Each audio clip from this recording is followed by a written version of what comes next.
Hi Rashi, thank you so much for doing this. Thank you for being on Brands, Brews and Banter. So we'll obviously talk about brands. I think it's a little too early in the day for brews, but I'm sure there'll be a lot of banter.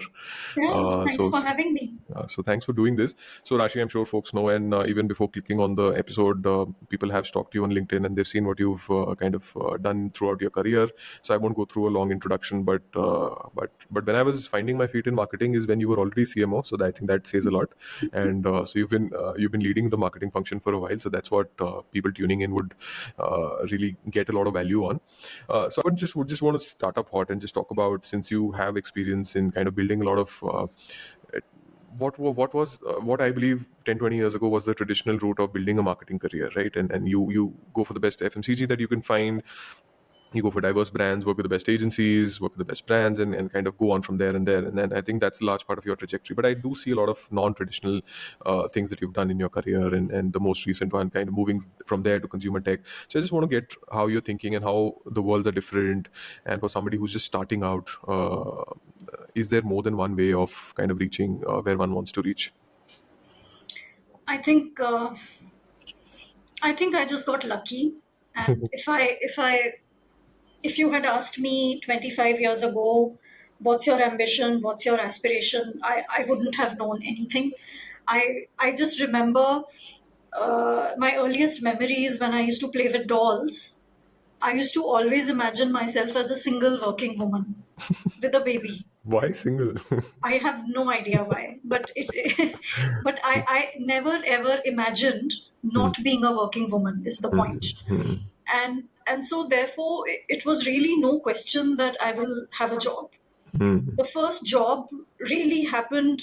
It was happenstance because I fell in love with L'Oreal. So I hmm, realized that whatever decisions that have happened early on in my career hmm, have probably been the hand of God, if somebody believes in God. But there hmm, was some unconscious energy that was guiding me to the L'Oreal job, and I've written hmm, about it in my Butterfly Effect article. hmm, I took the job, and I realized I was so underprepared for it because I was. There is a big difference in just doing the job hmm, and having a larger perspective, being curious and hmm. making a difference. So all True. I was doing when I was a brand manager, and when Hmm. you're in sales, you don't have time to think. All you've got to do is sell and meet the target. True. Yeah. But I was so naive. I didn't know how many distributors we had. I didn't know the turnover of the company. I could not say how much we had grown that week. I was completely with blinkers on, lack of perspective. And Hmm. a friend of mine actually quizzed me and he said, if you want to be a career woman, Hmm. you've got to be curious. And Hmm. then when we become curious, we develop a larger perspective. When we develop a larger perspective, we start connecting the dots. Yeah. And then when we start seeing how the job we are doing, ever so little it is, it's actually adding up to the bigger picture. Hmm. That's what keeps us going. At least that's what kept me going for the first 10, 12 years. But And yeah. Sorry. So please go ahead. regardless of industry, Hmm. right? So I think we spend too much time trying to engineer our careers, trying to be opportunistic, trying to say, if I do this, what will I gain? If I do that, what will I lose? Hmm. My best recollection from my life and advice is just do what comes your way, curiously with perspective, connecting the dots and getting bigger and larger and growing in every role. The better roles will keep coming for you. It's only after 10, 15 years when careers plateau Hmm. that you have to start engineering your career a little bit, Hmm. right? Yeah. And engineering the career a little bit probably then starts stemming from what am I good at? Hmm. True. Where do I add unique value that no one else does, right? And Kevin Kelly says, and this is I think my absolute favorite quote for Hmm. life and brands is, don't be the best, be the only. So at 12 to 15 years you start thinking, what am I the only person Hmm. uh, who can give this? And then the real chiseling of the career starts. Until then you're just paying your dues and you're learning. Wow, that's amazing advice, right? I think right off the bat, uh, be a market size of one. and kind of then let other things work for you. So that's very, very interesting. But I want to double click on the first thing that you said, your tenure at L'Oreal, and if you've written about it, that you were the first diverse frontline sales exec. Tell me the most frustrating experience and a few things which you now feel, okay, what was I even doing? So tell me about some of that naivete that you're talking about. So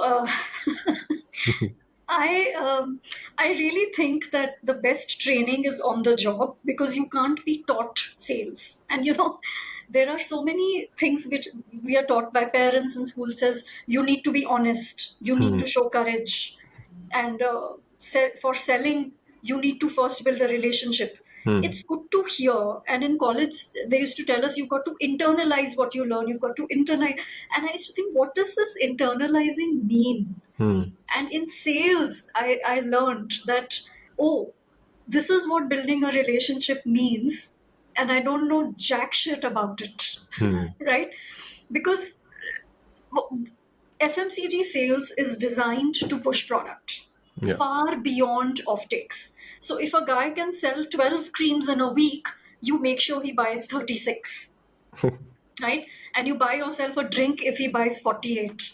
So it's Hmm. really pushing stock in. And to push stock in, it goes against all economic knowledge, economic principles of the retailer, Yeah. because he gets his ROI every week. And ironically, the frontline retailer does not calculate his ROI every week.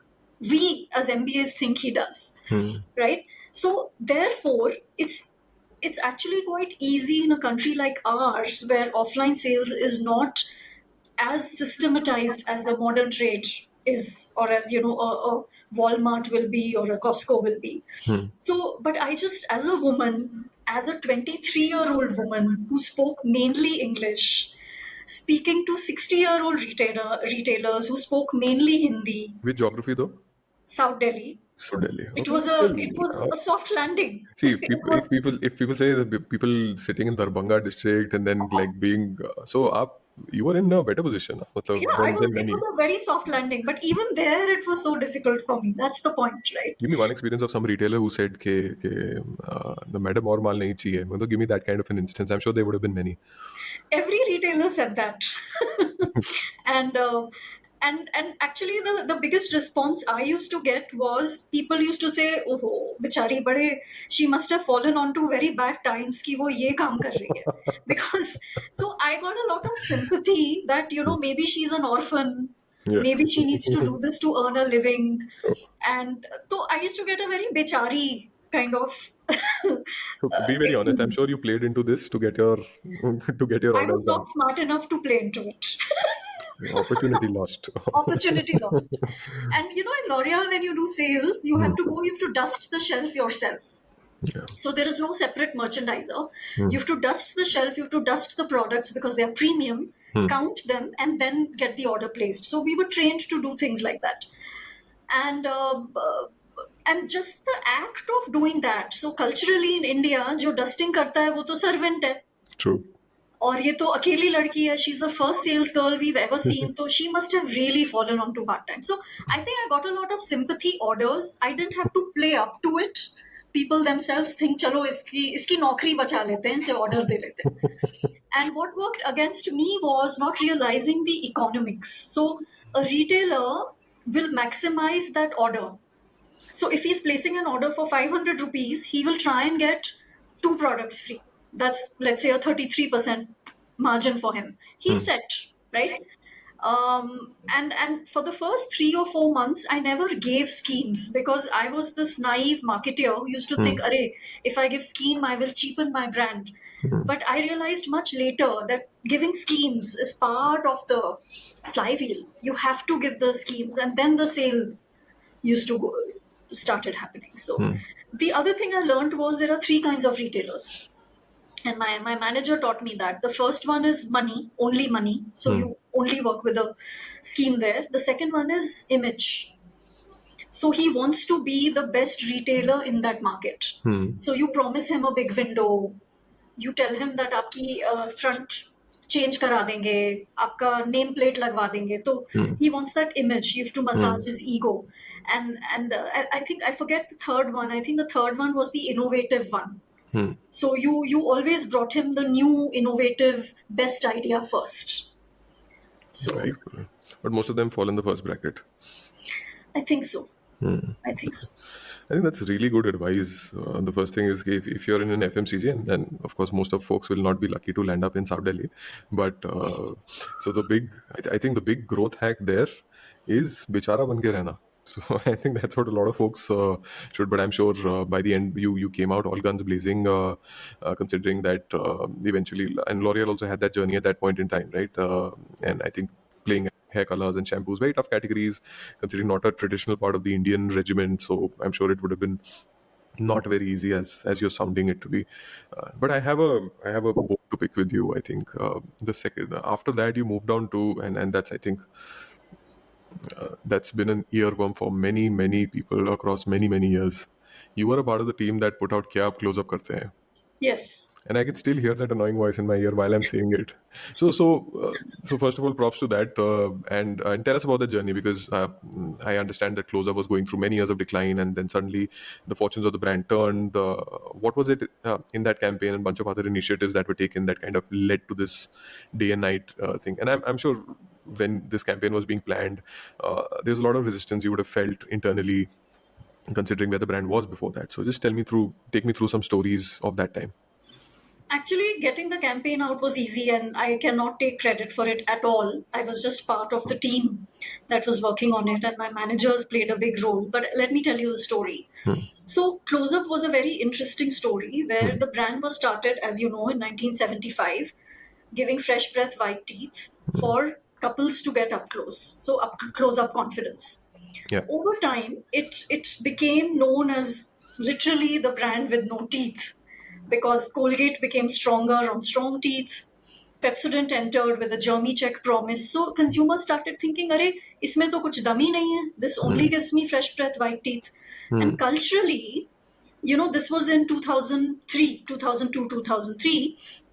You know, young boys and girls did not, of course, they got close, but intimacy was not aspirational as much, right? I can get close to a girl in 2002, it's becoming more permissive, so it's not aspirational to me. So we needed to really look at the brand from scratch. And what happens when a brand declines? There are two things happen in the brain of a marketeer and a business. One, we start wanting to copy competition. Array, Absolutely. he's giving germ check, let me also give germ check. So the left brain really gets into action because it's fight or flight, and I will win when I copy. Can't agree And more. therefore, we want to throw away everything the brand stands for. Yeah. And the second thing we start doing is we start questioning every decision. अरे ये भी गलत है वो भी गलत है. So what I did was I said that so it was my job as the brand manager to come up with answers. All the managers were asking the questions.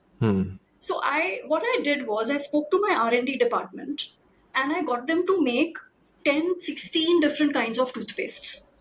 My hypothesis was, is gel format coming in the way of our growth? Is gel a weaker looking paste versus a solid white toothpaste that Colgate has? So they made me different color gels, white, whatever the technology of toothpaste is. All I did for 3 weeks was I went and met consumers in all our strong and weak markets myself. Unilever had this amazing methodology where you could go yourself and meet consumers. All I did was take a blank sheet of paper, put a toothpaste on it, no brand, and say, what do you think this is? Is this strong? Is this fresh? Is this white? Is this used by a family? Is this used by a consumer? I really went down to first principles. So first I ascertained what does each product seem like to the consumer without giving them any brief on which brand it is. Then I started asking them what is Close Up for, what is Colgate for, and so on. So all this anecdotal evidence I collected and I connected it to the quantitative evidence I had, which told us that when a brand is strong, it's good in everything, right? So consumers in anecdotal evidence were saying, हाँ, jail मुझे लगता है सिर्फ fresh breath white teeth देती है, उसमें थोड़ी कमी है बिकॉज सफेद टूथपेस्ट मुझे स्ट्रॉन्ग टीथ देते हैं. But quantitatively The minute you did a branded brand health track, close up was high on all attributes, even germ and strong teeth and family health and all that. So if Colgate was 90 in that, close up was 85. Very So interesting. this goes back to that new Coke and Coke idea that the Hmm. product stands for something, but the minute I slap a brand onto it, it becomes Yeah, bigger. So this was absolutely. proven. So I went back to my bosses and I said, listen, the brand is about fresh breath and white teeth. And the brand is complete in itself. But we still have to be singular on fresh breath, white teeth. So it's like saying if Elon Musk, wrong example to use, but if he has a high IQ and he's brilliant, he makes rocket ships. Oh, he must be good in five other inventions except social media, right? Let's leave that aside. But in Absolutely. anything left brain, he's great. So Hmm. his brand health tracks very high on everything inventive, right? So same thing happened on Close Up. We went back to the core of fresh breath white teeth, but we said we will contemporize it for the new youth, where intimacy is not that important, social confidence is important, Hmm. and we need to earn a seat at the table by giving a stronger rationale on strong teeth, so that when people look at the gel they don't say कि अरे ये product खराब है पर brand अच्छा है. So Hmm. we added vitamin fluoride system to it. But to buy time for vitamin fluoride system, we needed a film. So my boss called up Prasoon in Ogilvy Hmm. and said, we are in trouble. We need 6 months time because we are getting our product right. Please tell us what we should do with Close Up. So we fired one agency and we got Ogilvy in. And Prasoon said, fine. And I think in 3 weeks, 2 weeks, Pushpi was the creative. Hmm. He came back to us with this jingle. I was the brand manager. I had a marketing manager and the category head Sanjeev. Marketing manager was Raja Ram. They narrated the script, and so when Pushpi sang the song for us, Sanjeev said, "Oh, I was taught by my managers. If you don't have an idea, sing it." So I don't want to buy this film. If the brand is not strong, songs are sung. Hmm. But I was not a sophisticated marketer, so I could not rationally say why this film will work. I could not justify it on a PPT. I just sat there and I said, I really like it. I really love You it. felt it. You felt it somewhere I viscerally. felt it, and Hmm. it ticks the. Then when we rationalized it, ticked the boxes. It starts with him putting the brush into the thing, So the morning starts. You're Hmm. ticking the boxes on romance bhi hai, red color bhi hai, Hmm. optimism bhi hai. So you tick the boxes after you have the feeling. We made the film, and it really changed the destiny of the brand. It's an amazing story, and to have ringside seats to that and that kind of a and I'm very jealous you've had this like multiple times in your career. But the second one I want to talk about is Seedhi Baat No Bakwaas, which I think is just absolutely phenomenal. But I want to twist it a little bit for you. Is that if you were to do one thing differently on that brand, right? I'm sure there's and we all know the Sprite story. Enough has been said about it. What's the one thing that you regret, and if you were to do everything again, you would do differently On Sprite, on Sprite? Yes. on Sprite.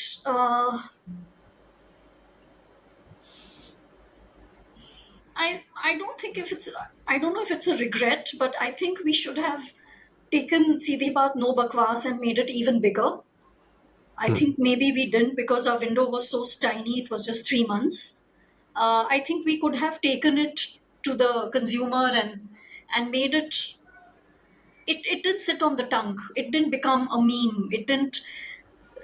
You didn't hear boys on the street saying, "Arey seedhi baat hai, no Hmm. bakwas manta hai." That didn't happen. So we didn't do enough to make it part of the culture. But I think even that is saying something because it is a part of pop culture and Yeah. it's a part of advertising folklore for sure. But yeah, if you're saying it that it could have been much more bigger, then I guess you're right. Uh, a bunch of things, I think, in your career, but I think then you moved through a few other fairly large scale organizations, and then particularly at Nestle, there were some very new initiatives that you kind of worked on, and in kind of building like what was the first 24/7 customer services center at Nestle, which was asknestle.in. I don't want to ask you about the program because I'm sure folks know about it. I want to ask you specifically, like, say somebody who's in a big ship, like a young bubbling with energy marketer, somebody who's been in the game for a while. They often, for any new kind of ideas or something which is not, let's just say, competition blessed, right? Something you can't copy the playbook of. A lot of those kind of initiatives, it's very difficult to just push through, and Yeah. a lot of enthusiasm just gets lost in sometimes managing all of those expectations, persevering with it for long periods of time, as some large organizations tend to take on initiatives like this. So how do you advise young people kind of just number one, push through and then persevere with it? Yeah. So I think large organizations teach you this very well, and I have to say I'm really good at getting big ideas through over time. Hmm. And I'll tell you how I learned it. So I think it has to be strong opinions loosely held. Hmm. So the Interesting. first part is to develop your own conviction that this is the right thing to do, the way I did on Close Up, right? Yeah. So first do all the groundwork quietly, finish the groundwork, develop your conviction, then start carrying it around and showing it to people. So brand managers, especially brand managers with ideas, need to be people who have a treasure chest next to them all the time, Hmm. right? Little prototypes, or little pictures, just make it as vivid as possible, and then show it to everyone, whether it's formal, whether it's informal meetings. Companies have stage gate meetings. Show the idea, don't get defensive, and just listen.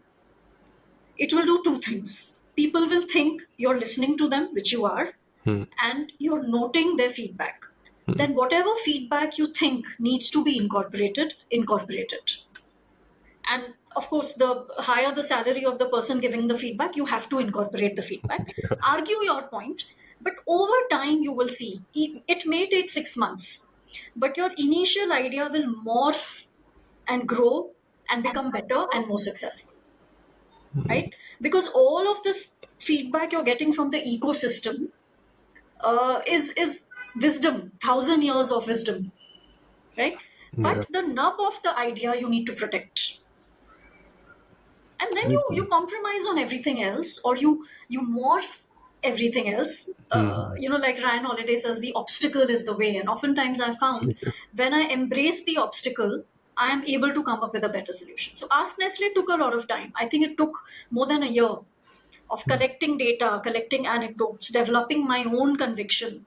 And it took me a lot of meetings to get the Ask Nestle idea going. But that's how you do it.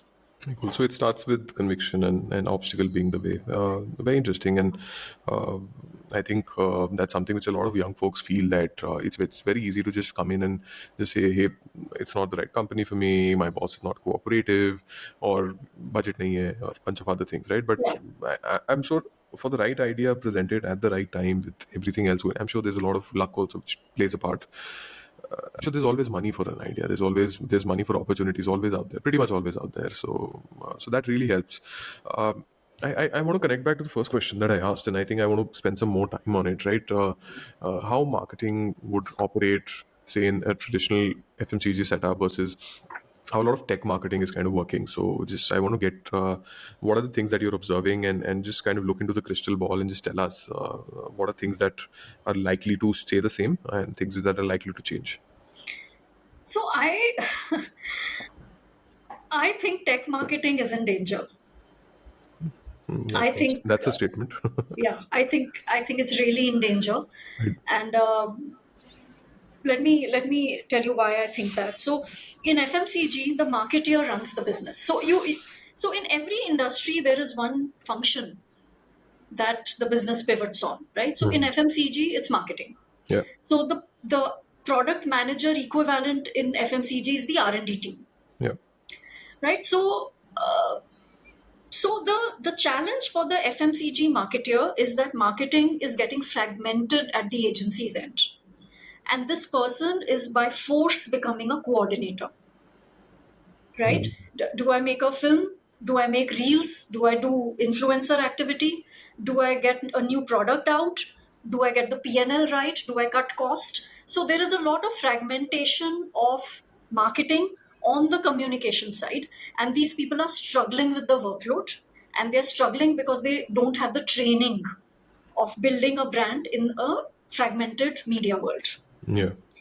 So that's the challenge over there, right? And they need serious help, but that function will stay, Yeah. right? There's no existential problems, at least now. There is no existential problem, there is an upskilling problem, and there is a Fair. mindset problem. Fair. In tech, as you know, the product marketing is king, and the engineer is actually the king, and the product manager works with the engineer to make the product better and better and better. Yeah. Now the tech product is very, very textured.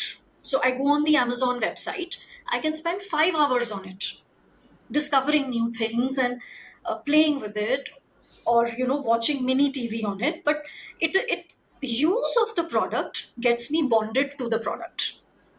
In FMCG, I bathe with a shampoo once a week, twice a week. I use it for 5 minutes. My bonding comes through communication. That's why it's integral there. In tech, my bonding comes with the product. So technically, a tech product does not need marketing in the traditional sense. And I agree with Jeff Bezos there, where he says that if my product is great, why do I need marketing? Yeah. I think people who are doing it extremely well is Airbnb. Yeah, absolutely. I'm a big fan of. I think Jonathan Mildenhall was the CMO Yeah, for the longest time, and I believe he's ex Coke, right? yeah. So and they had Droga as the agency on record, or Droga somebody. 5, yeah. Yeah. So I think it was just some of the work that has been done, which is, like you said, I'm going back to your answer, is that the product is in the middle. So they ensured that the tech is in the middle, but then added a very beautiful, purposeful layer of belonging anywhere, and so all of that. So I'm a big fan of Airbnb. Yeah. You've heard about the Airbnb Snow White project? The Snow White project. No, I haven't Yeah. seen. So I'll send you the link later. So Brian Chesky, the CEO, Yeah. ran this project maybe 3 to 5 years ago, where he said that he said we will be irrelevant if we don't step up and change our product and our experience. I think they got some consumer data. Sure. So they spoke to consumers. They hired a Pixar illustrator to sit with them and to sketch out consumer journeys and consumer paper cuts. They Wow. put all of those Pixar style illustrations in the middle of the office, and they said these are the paper cuts we have to tackle. So product, marketing, tech, everything got together and started working through them. And that's how the new Airbnb product was born. Where they have at the top, they have the slider with all kinds of stays. Then Yeah. you click and you get customized stays. It's Yeah. a beautiful product, right? Absolutely. They don't need marketing. That's the marketing. That's the If market. marketing is attracting consumers and creating desire, that's marketing. Fine, you do 3 campaigns a year. Airbnb, don't just visit, belong, etc. It's Yeah. great. It gives you a nice sheen, creates love, but that's not the core of marketing. So for tech marketers, it's more about naukri bachi rahe, and for FMCG marketers, it's more about how can I just upskill myself and just get in touch with the rest of the world. I think so. I think so. But you think there is an existential problem to marketing as a function in tech, in consumer tech specifically? The way it is designed right now, yes, in the fragmented fashion that it is, there So needs it to should, be one it, person who does everything. yeah, it should be more considering that. Is it an ownership issue, or is it just a structural issue? It's a structure issue. You Okay. clean the structure, ownership comes. Okay. So say something like an Airbnb structure in which they have a bunch of functions rolling up into marketing, which includes design and whatever else. And I'm sure a part of product marketing would also roll up into the CMO there. That's a more optimized way. Yeah. Okay. Whether it rolls up to the CMO or it rolls up to the CBO or CPO, Yeah. doesn't matter. There needs to be Okay. one guy or girl who's in charge. Interesting. So you, Rashi, you also spend a lot of time in your avatar as performance, and I want you to talk a little bit about that mandate that you've taken on in helping a lot of folks, from folks who are from ideation to product, looking at an MVP, to folks who are kind of 3 years out in their IPOs, and they're looking to kind of get some more traction for their brand for both consumer as well as financial purposes. So tell us about that mandate, and after that, I would want you to talk about the founders of today and how marketing. I'm sure there's a gap in what they see marketing can do with the magic wand that the CMO comes in with, and how do you calibrate those expectations? So tell us about that. And I'm sure those young founders are 25-year-olds, probably not been trained in marketing, so there's an expectation gap. So how Yeah. do you manage some of those things? Yeah. So the performance idea is sort of still under works, Yeah, and really the idea is about how to make marketing upskilling easy, fast, and simple for marketers of today. yeah, Today when I was talking to somebody, and he said, when I talk to my team and I say we need to um, do something for this brand, it's declining. They say, let's make Instagram reels. So marketing has been reduced to performance marketing, and it's been reduced to making social media content. Somehow the craft and the science of marketing is getting lost because pedagogy has not moved. Managers are getting younger and probably they don't have time to coach. So at the same time, people don't have time to sit and study and learn. So really, the challenge is how does one create 2 hours, 3 hours, or even shorter upskilling programs for marketers without it being a pain. And so it really is all about crunching the marketing knowledge into very, very simple, practical mental models. I Right? know So you I didn't think it's all you about didn't want to mental use that models. word, but you Yeah. went ahead. I could see it on your face कि मेरे को ये jargon नहीं use करना, but it just slipped out. You say Because there wasn't a better word. But yeah, it is about mental models, about yeah. giving them. So, I like to think about it and say if you tell a 16-year-old uh, how to bake, the science of baking Yeah. or the science of cooking, that, if you put sugar in onions, they caramelize or whatever, 5, 6 fundamental rules of quick cooking, Hmm. then you're arming that person with the knowledge for the rest of his or her life. And that person can then probably, whenever he or she reads a recipe, says, "Haan, isme ye chemistry ho rahi hai. This Hmm. is how I'm going to do it." How can somebody create those basic mental models of marketing, Hmm. install them into someone's brain when they are starting, Hmm. even at 16, even at 18? Because these are mental models, then generalize across different subjects and in Yeah. life. Yeah. That's the goal of performance. And I think it will take a long time to create that content, because I'm to sure. create that content, I myself am unlearning and learning how to talk about marketing. Yeah, I'm sure bunch has changed, but Yeah. the need for upskilling and now it used to be that every few years you just go in and think about what you need to learn, and now it's every few months, and because like I keep saying that in marketing there's always something that is dead. So now Web3 and Metaverse is dead, and maybe AI will be dead next year, and so on and so forth, right? Hmm.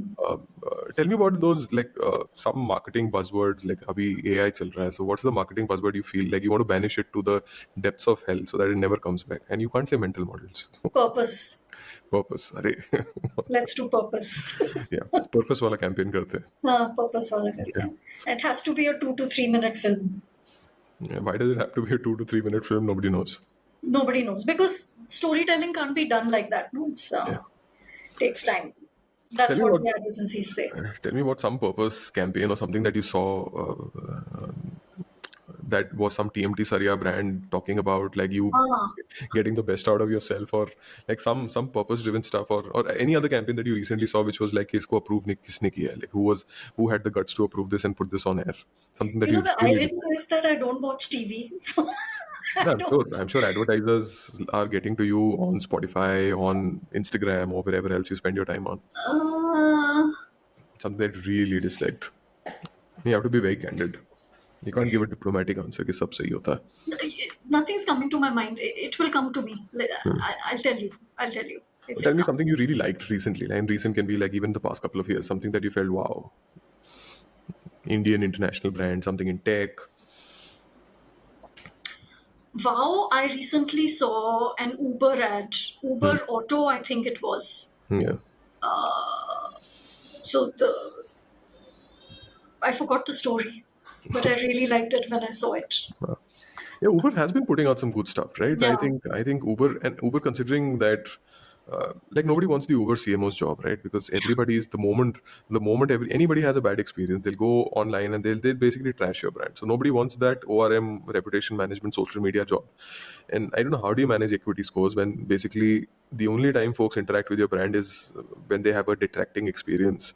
yeah. So what do you think about those kind of brands which are absolutely there's no winning from there? There's no winning. I mean, I think you just need to set up a system to handle it. And I don't think, I think the brand still stays net positive.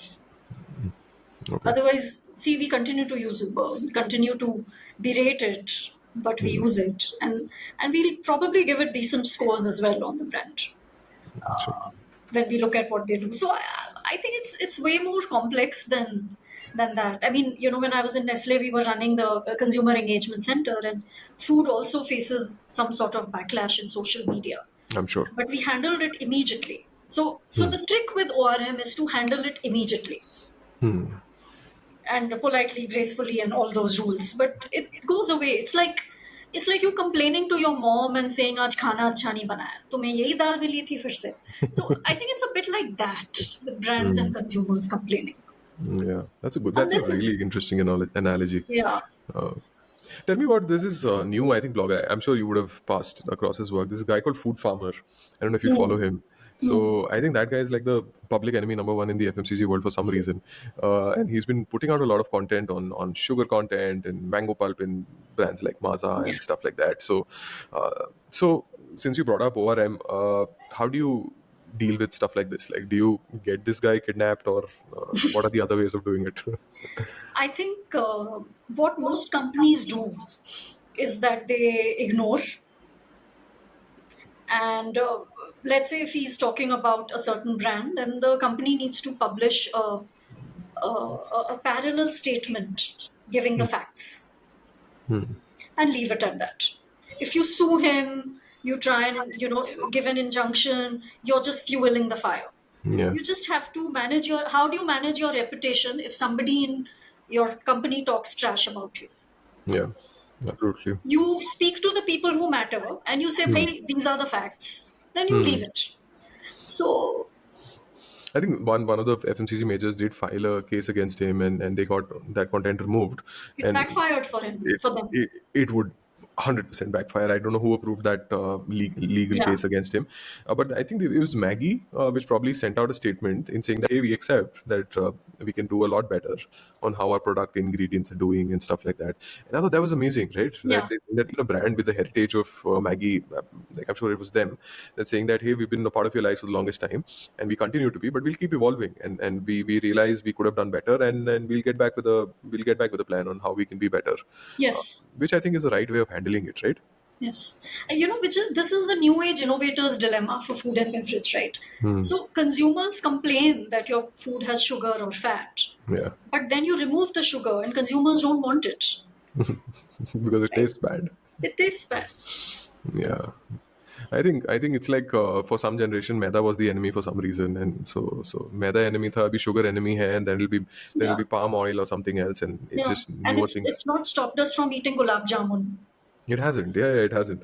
It's like the Indian food habit is that when you eat a banana or a mango, somebody in your house will complain, "इसमें बहुत sugar होता है." But then that complaint will vanish off the table when you're having pancakes and waffles. Yeah. So that's I think and I think that's the lovely part about doing marketing in India, is because we are emotional people, and we love our brands, and we want our brands to do better. We want our brands to be better, and we have very short attention spans and very short memories as well. Do you have any crisis that you want to talk about that you kind of handled, or your team, something which came up and you thought you would have handled differently, or the team did handle it well? I think at Nestle there were many mini crises because uh, we were always sort of under scrutiny. Yeah. I think the entire system and our CEO was really outstanding, Suresh Narayanan. Yeah. He really every mini crisis, even if it's a tiny pinprick, he used to lead it himself. So I really learned a lot at Nestle on how to handle ORM and how to listen to the consumer and yet put your statement out. So yeah. That Very cool. that was tremendous. Very cool. So I want to just change gears a little bit and ask you like some extremely practical advice for young marketers. The first one being that if I see a piece of creative or a campaign idea that is really really bad, that is really really bad, what's the right way to just make sure no hearts are broken? It depends on the relationship with the creative, right? So I think there are two ways to do it. If you have a really strong relationship with them and they're friends and you've gone out for drinks together, it's okay in the meeting to say, "Were you having an off day?" And Have you ever said that? oh yeah, I'm very direct. Yeah, So but then I think there have been those relationships there yeah. where I've worked. But if you don't have Okay, it, if you don't have it, then in the meeting, give the formal explanation. We think this will not work for our brand because blah, our consumer will not like it. I don't think I think it's a great piece, but comprehension will be an issue. So these are the kind of things. And if there is political pressure in the room, let's say your manager likes it and yeah, you think it's a piece of crap, put it in test. And in a lot of large matrixed organizations, research is the battleground. There is yeah, one concept taken from every person, and all yeah. five are tested. And then you make sure the research is done well. You tell me a campaign which was like out against your will, like you really tried hard कि किसी तरीके से research में fail हो जाए, but it still made the cut.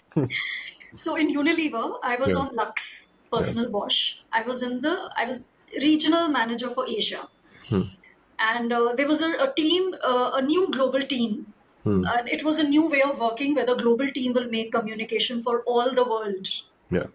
And Asia and India is so big, but I don't know. They made the This film. is never a good idea for any brand, and all It brand was brand blunders not start with this story. absolutely that you need to homogenize every market. It Yeah. starts from there. It works in a lot of ways. Doesn't. So this was a this was a woman who's flying because सारी countries भी fit करनी है पर एक film बनानी है. So a woman in a hot air balloon Oh flies wow. all over the world. She's a Lux woman. She's beautiful, and Janta in every country is looking up at her and celebrating her. And in that Janta, you see the local women, and it was Yeah. absolutely the worst piece of strategy and ad I have seen in my life. Yeah. I've not seen it thankfully, but it sounds really bad. Yeah, It sounds you really haven't bad. seen it because it died very quickly. Yeah, I'm sure and I'm sure you would have had a hand in ensuring that death was swift. No, no, we are all tiny cogs. वो time पे आप नहीं influence कर पाए. हाँ उस पर नहीं कर पाए वो. But tell me about some agency, right? That maybe they were pitching to you, and you just felt that the midway you just lost it, and you're like, hey, that if I could use my choices vocabulary on it, I would do it right now. So tell me, you can mask the name of the agency, you can mask the name of the brand that you're working on, but I'm sure there would have been one ear splitting, the nails on a chalkboard kind of an Yeah, experience with an agency. it happened twice actually. So, It happened. But really, I think both times when I now think about it, it's laziness and lies.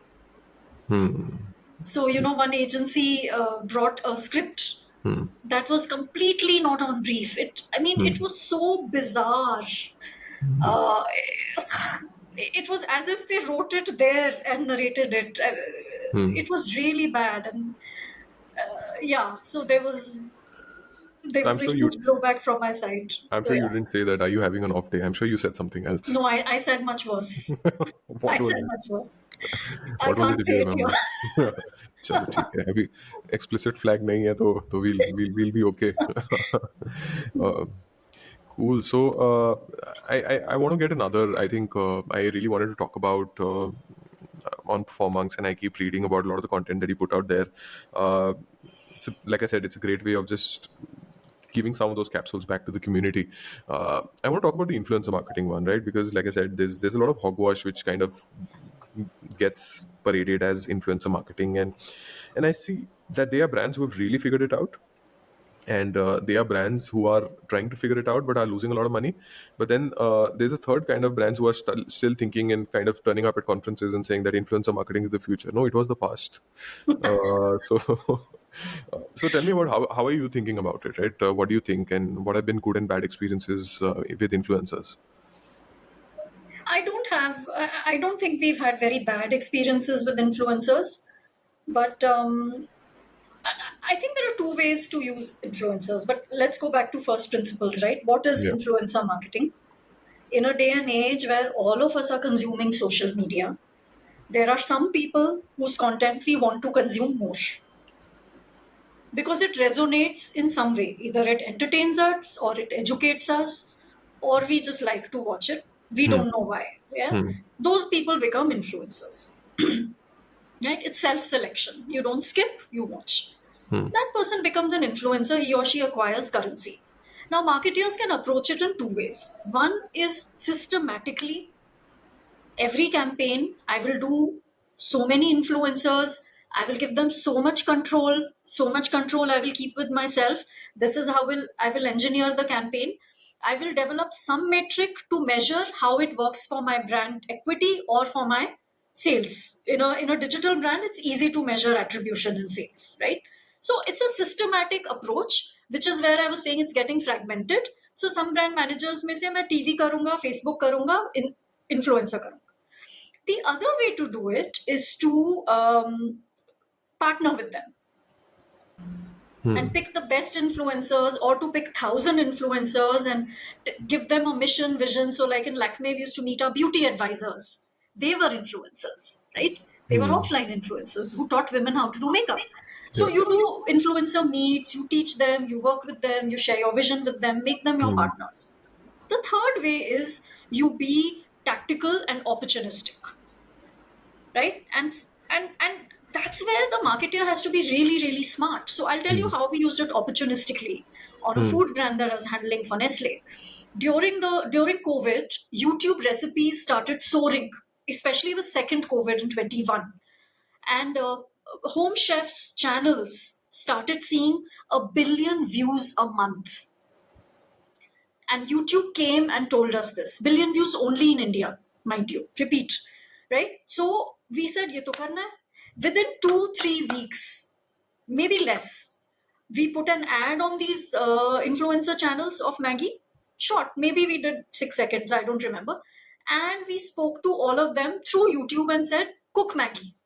That was it. Low effort, high opportunity. We became the most watched brand in Asia for that month. And it became a case study for Google in APAC. Wow. So, see, the tools are there. Now, Hmm. influencer is a trend. One has to get into it and play Hmm. with it Yeah. and then see what model works. Absolutely. I think that's a very valuable way of and good example there. I think during the pandemic, a lot of careers in influencer marketing were made, and I'm sure a lot of them have also been sustained. I've heard a lot of folks talk about what is called source credibility and message credibility in influencer marketing, where source credibility, of course, is this person the right person to take this message? And the second would be message credibility. Is this the right message to come from this person? So while uh, like as a friend I might tell you that, hey, this is the best biryani place that I found, but if I talk about, say, uh, maybe fitness, for example, then somebody will be like, okay, probably I would take advice from somebody who's way more fit. But I think the industry is going to take a lot of time to figure out what's the right way of ensuring that there are no leakages. Influencers and content creators are paid in time.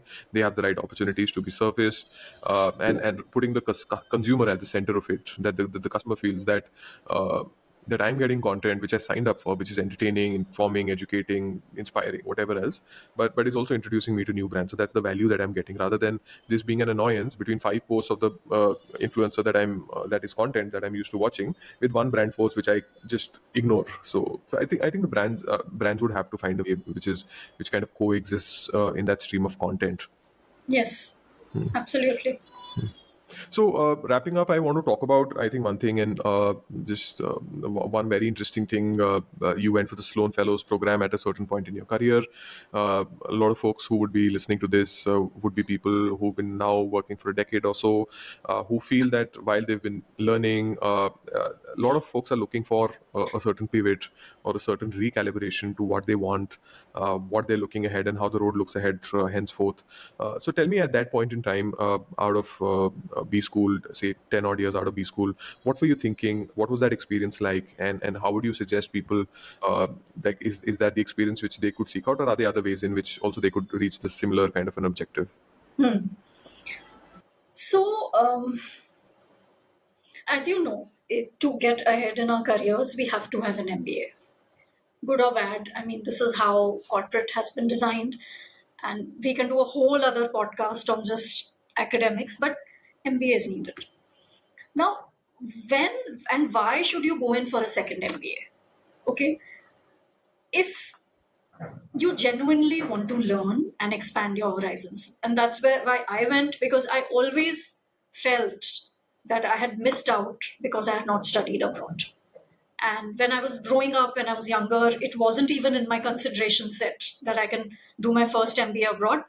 वो perspective नहीं था, like I Because told you you, were an orphaned kid in South Delhi asking people to buy more to stuff, sell, right? yeah, to buy stuff. You So didn't have the privilege of going abroad yeah, properly. I had a very narrow perspective. So वो तब नहीं किया, and it kind of kept, troubling me. So for me, that was the big reason why I did it. I really, really wanted to learn and study abroad and experience it. But for others who may not have this as their main motivation, um, there are 2, 3 other reasons why you could think about taking a career break. The first is, if you really believe you need to learn a new subject, or you feel you need to round off your personality, this is the best investment you can make in yourself. So like I was telling people, you buy a house for yourself, you buy a car, but we don't invest substantial sums of money into ourselves. We are our biggest asset, right? So do a course where you think it will improve you and grow you. Increasingly, I think these courses need to be vocational. I would not recommend a second MBA, but do a course that teaches you a skill: public speaking, AI, coding. Learn something you can do with your hands, Very right? interesting. So I would not do a MBA again, if you Hmm. ask me. Hmm. The second reason to do it is to network and to build your contacts with a global community to an end of starting your own business or starting a job abroad. If you want to change your context and pivot your life, right? कि मुझे UK में ही नौकरी करनी है, then do it.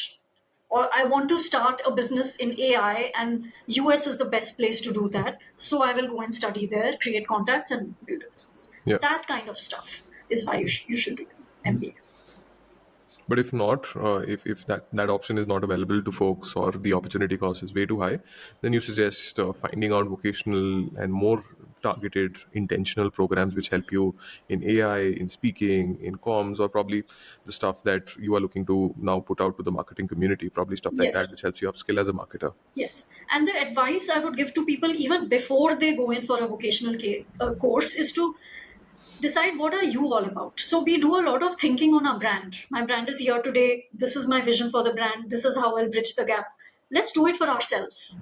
What Absolutely. are my moats and my strengths? Where do I want to be? And therefore, this course will bridge the gap for me, or this company will bridge the gap for me. So let's get more active and conscious about the brands we are building for ourselves. Absolutely, I think that's very useful advice. And if as marketers we're not able to market ourselves, because at the end of the day we are products in the market, and just going to the highest bidder who could probably rent our time, and which kind of works. But Yes. I think that's a fantastic way of looking at it. So we'll wrap up with that. Thank you so much, Rashi, for your time. Just going through your entire journey, talking about how you think about how marketing has kind of changed, your experiences with agencies, some good, some not so good ones.